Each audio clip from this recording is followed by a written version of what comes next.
training in the Dharma. Okay, so now we come to week 5, which is mindfulness of dharmas, the fourth of the four satipatthanas, the 4 spheres of mindfulness. Mindfulness of dharmas. The usual program, as usual, the groups before the tea break, your presentation after the tea break.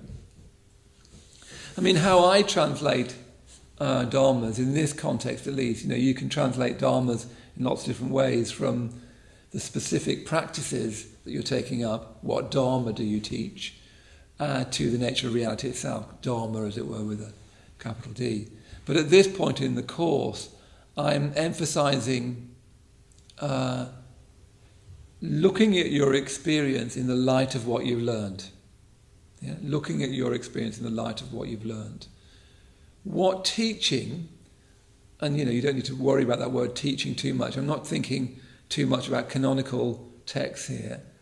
What do you need to bring into your experience to change your experience? So the whole point of mindfulness of dharmas is that on the basis of mindfulness of the body and its movements, and the basis of Vedana, which means that you've stepped back from being just embroiled in your prapuncture, in your mind, in your moods. You've stepped back from that so that you can see the state of mind you're in. What do you need to bring to that state of mind? What wise choice do you need to make about that state of mind? So that might be, actually, I'm too tired to think about this now. Or you might think, I don't have the time to talk to this person about this now, this is not timely. Or you might think it's my time of month. So really dharmas is bringing to mind the teaching into the moment that the moment needs. So if you're getting angry, you remember that this is not going to help. If I get angry, if I start expressing anger, I'm going to cause myself and others harm. You bring to mind that teaching. You may not do this in a literal kind of way, but you're basically remembering that hatred is never solved by hatred. You're trying to bring in those fundamental Buddhist teachings into your life, and even think of them as fundamental Buddhist teachings. I don't know, it's not quite right. You're trying to bring in those things that you know to be in your own best interest, and that you know to be in everyone's best interest. So that's really what mindfulness of dharma is in. It's not mindfulness of some kind of category of teachings. It's not mindfulness of list of things. It's, I'm in this state of mind because I become mindful of that in mindfulness of citta. What dharma does it need? What teaching does it need? What action and attitude do I need to bring into that? That's in my own best interest and other people's best interests. And it might be that actually you've already been learning that. You've already been knowing, okay, when I'm in prapuncture, one of the best dharmas I can bring in is to drop beneath prapuncture into Vedana, drop beneath Vedana into body.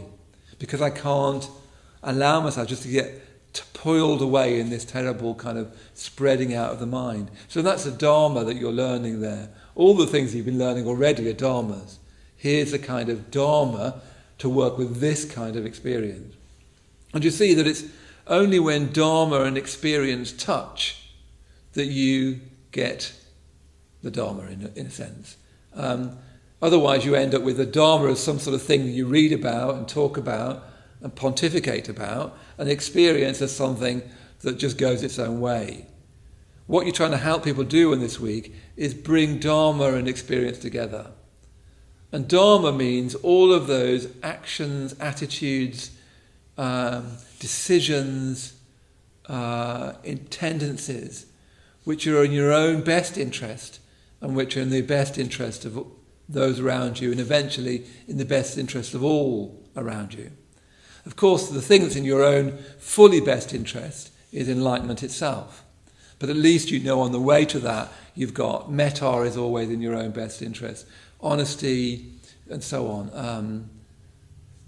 Making wise choices based on the state of mind you're in. So that's the main thing you're trying to emphasize. So you need to decide tonight how you're going to bring that in. Mindfulness of dharmas, bringing to mind in the moment of experience, what you need to do for your experience to flourish, to deepen, or for your experience not to become harmful and toxic. And we need to be doing that Monday, Tuesday, Wednesday, Thursday, Friday, Saturday, Sunday, every day of our life. That's what mindfulness of dharmas is really about.